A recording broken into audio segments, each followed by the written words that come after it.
నాన్నగారు ఏమన్నారు యాక్చువల్లీ మీరు ముంబై షిఫ్ట్ అవుతాను అన్నప్పుడు? ఆయన ఇంకా ఇంటికి కూడా రాలేదు ముంబైకి. 2 సంవత్సరాలు అయింది నేను షిఫ్ట్ అయ్యి. కోపంగా ఉన్నారు. నాన్న సంగతి తెలిసిందే కదా. అవునవును. ఆయన్ని ఆయన ఆయన మారాలనుకోవడం నా తప్పని నేను రియలైజ్ అయ్యాను. ఆయన ఎలా ఉన్నారో అలాగే ఎంజాయ్ చేయాలి ఆయన్ని. That is the joy of Mohan Babu garu. మీరు నా నాన్న కదా, నా మారాలి కదా అంటే కుదరదు ఇక. ఇంకేం మారుతారు వాళ్ళు? మనం మారాలి కానీ. వాళ్ళకి తగ్గట్టుగా మనమే ఉండాలి. అంతే అంతే. నేను ఇంటికి వెళ్ళినప్పుడు ముద్దుగా ఎంత కోపం ఉన్నా నాకు వడ్డిస్తారైనా, రే అది తీసుకొచ్చి పెట్టండి రా, ఇది తీసుకొచ్చి పెట్టండి రా అనుకుంటారు. మాట్లాడకపోయినా అది చాలు నాకు. కానీ ఆయన వాయిస్లో ఉన్న గంభీరం మళ్ళీ మీ వాయిస్లోనే కనిపిస్తుంది నాకు. అవునా? అమ్మ ఆయన వాయిస్ ఎత్తి ఎట్రా అని అన్నా కూడా లోపల నుంచి శివరింగ్ వస్తూ ఉంటుంది.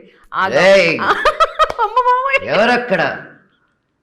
ఆ బేస్ వాయిస్ అందరికి బాగా ఇచ్చారు. కానీ ఇద్దరికి చాలా సిమిలారిటీ ఉన్నది. మీ వాయిస్ నాకు ఎక్కువ కనిపిస్తుంది యాక్చువల్లీ. అవునా?